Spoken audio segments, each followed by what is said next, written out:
देश में समाजवादी नेता तो कई हुए, लेकिन चंद्रशेखर उन नेताओं में शामिल हैं जिनकी वजह से देश में समाजवाद की जड़ें मजबूत हुई। आज 17 अप्रैल को उनकी जयंती है। ऐसे में उनके जन्मदिन पर हम चर्चा करेंगे कि कैसे उन्होंने देश में गांधी परिवार के वर्चस्व के बीच देश की राजनीति की दिशा बदल दी। दरअसल चंद्रशेखर शुरू से बेबाक अंदाज के थे। इसका सबसे बड़ा उदाहरण है कि बतौर प्रधानमंत्री पंडित जवाहरलाल नेहरू इलाहाबाद आने वाले थे और यह खबर इलाहाबाद यूनिवर्सिटी के छात्रों को मिल गई। उस वक्त छात्र और यूनिवर्सिटी प्रशासन किसी मुद्दे पर आमने सामने थे। ऐसे में ऊपर से जिला प्रशासन को यह आदेश दिया जाता है कि इन छात्रों को आनंद भवन से दूर रखें। लेकिन चंद्रशेखर कहाँ मानने वाले थे और वे चले गए प्रधानमंत्री पंडित जवाहरलाल नेहरू से मिले। सुबह करीब 3 बजे पंडित नेहरू को कुछ शोर सुनाई देती है तो वे आनंद भवन के गलियारों में खड़े होकर सुरक्षा अधिकारियों से पूछते हैं कि कौन है ये लोग।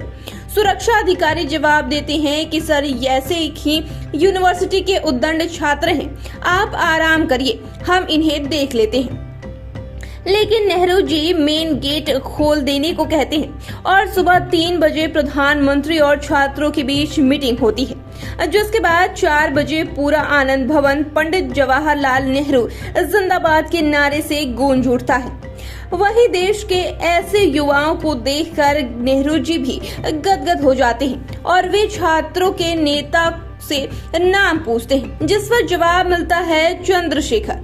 छात्र नेता चंद्रशेखर की बातों से प्रधानमंत्री नेहरू इतने ज्यादा प्रभावित होते हैं कि वे उन्हें और उनकी पूरी टीम को कांग्रेस में शामिल होने का न्योता देते हैं। लेकिन चंद्रशेखर जवाब देते हैं कि समाजवादी हैं। फिर नेहरू जी मुस्कुराते हुए उनके कंधे पर हाथ रख देते हैं। वैसे नेहरू जी की मृत्यु के बाद चंद्रशेखर 1967 में कांग्रेस ज्वाइन कर लेते हैं। लेकिन कहा जाता है कि बड़े बड़े लोगों और प्रतिभावान लोगों की छोटी छोटी बातों को भी लोग याद रखते हैं। ऐसे में उस वक्त भले ही चंद्रशेखर की राजनीतिक रूप से बहुत बड़ी पहचान नहीं थी, फिर भी उनके द्वारा नेहरू जी को दिया गया बयान इंदिरा गांधी को याद था और वे चंद्रशेखर से पूछती हैं कि आप तो समाजवादी हैं, फिर कांग्रेस क्यों ज्वाइन किया। इस पर चंद्रशेखर ने बेबाक अंदाज में जवाब दिया कि मैं कांग्रेस को समाजवादी बना दूंगा, जिस पर इंदिरा गांधी ने पूछा कि अगर आप ऐसा नहीं कर पाए तो इस पर चंद्रशेखर ने कहा कि मैं कांग्रेस को तोड़ दूंगा। उनका यह बयान ही इतना बताने के लिए काफी है कि उनके अंदर कितना हौसला था। देखे तो जिस कांग्रेस को चुनाव में कड़ी टक्कर दे पाना भी किसी पार्टी के लिए मुश्किल हो रहा था, चंद्रशेखर ने उसी कांग्रेस को इंदिरा गांधी के सामने ही तोड़ने की चुनौती दे डाली।